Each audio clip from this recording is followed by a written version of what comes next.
Now when it comes to the Kaaba, the main point that we try to communicate is the following.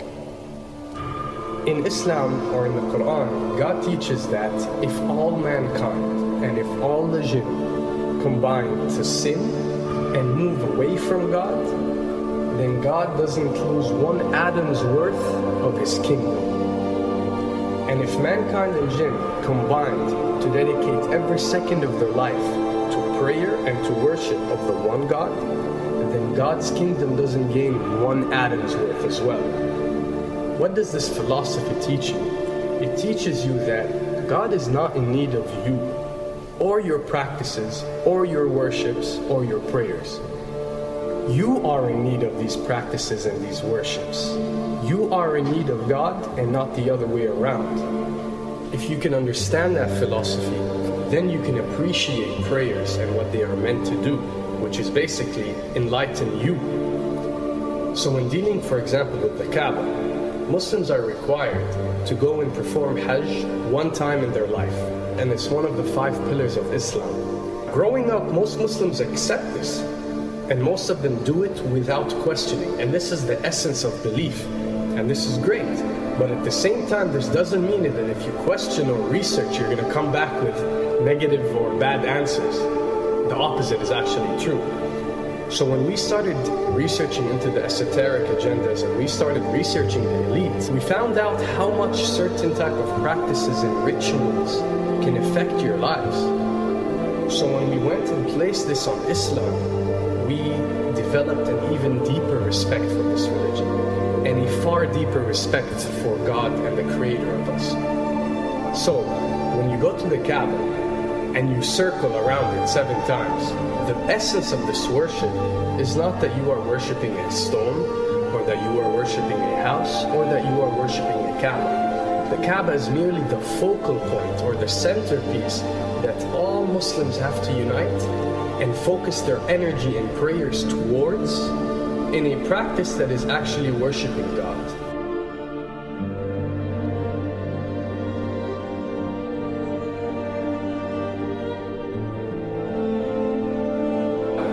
Now, going in circles counterclockwise does not break you away from time and space. But the fact that the energy of the Kaaba is the strongest energy on earth and it flows counterclockwise, by you flowing in correlation with this energy, you are uplifting yourself. You are reaching spiritual levels that you rarely do experience anywhere else on earth. And the fact that you got to do it 7 times, and we are taught that there are 7 skies or 7 samawat or 7 spiritual planes, then one can discover that each circle breaks you through a spiritual plane spiritually, so you can reach the ultimate state of wisdom and spirituality. Does this mean that only Muslims can reach this level? Does this mean that if you're not Muslim, you give up or you reject this information?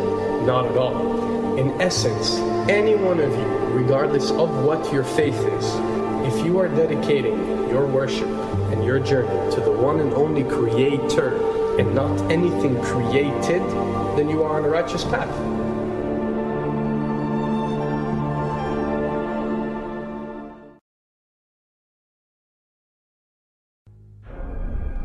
To begin with, the significance of 911. What you have to understand, and what we are trying to explain, is that when dealing with extra dimensions, or when dealing with beings from extra dimensions like jinn, for example, or when dealing with the Illuminati, or the elite, or people that follow a certain type of esoteric agendas, although me and you communicate through words and letters, they have chosen a different type of language. And this is a cross-boundary type of language. This is a language that goes across the boundaries, understood by all. And this is the language of numbers and shapes. And this is why whenever you do research about these groups, you'll find out that they practice something called sacred numerology and sacred geometry. What does this mean? It means that each number is given a meaning. Each shape is given a meaning. A meaning is communicated whenever a shape is presented or a number is presented by these specific groups.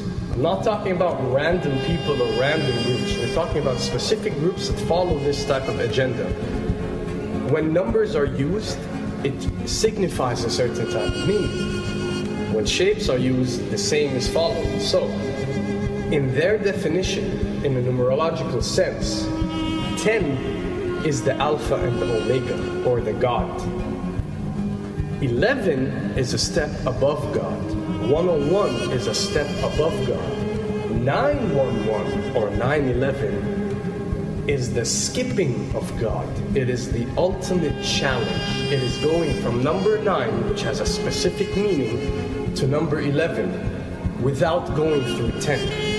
It's skipping God. So it's no coincidence that this event that we call 911 today took place on 911. It is the ultimate challenge. So now that we understood what 911 means, what other practice do we do that deals with 911? Calling a number whenever you are in an emergency. Now, creating an institution that helps people whenever they are in need of help and whenever they are experiencing an emergency is fine. There's nothing against it. There's no religion, there's no logical person on earth that will tell you this is wrong. But when you understand how sinister that these elite are and the way they work on a level that's way beyond what you think. So the fact that when you're experiencing an emergency or when you are in need of help, you have to pick up a phone and dial 911, which is the ultimate numerological definition of skipping God, then you'll understand how these people work.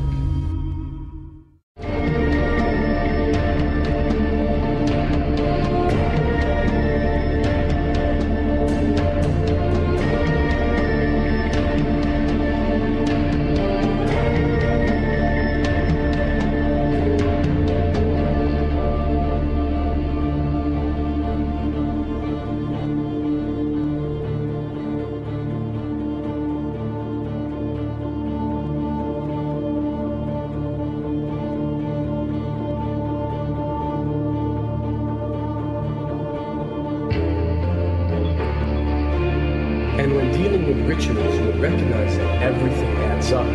For something to be a ritual, everything has to be in place, everything has to be perfect. And my advice is, if you want to recognize that something is satanic, it has to add up in all sense. The numbers have to add up, the shapes have to add up, the event has to add up. It has to have one general meaning. The pieces of the puzzle fit perfectly.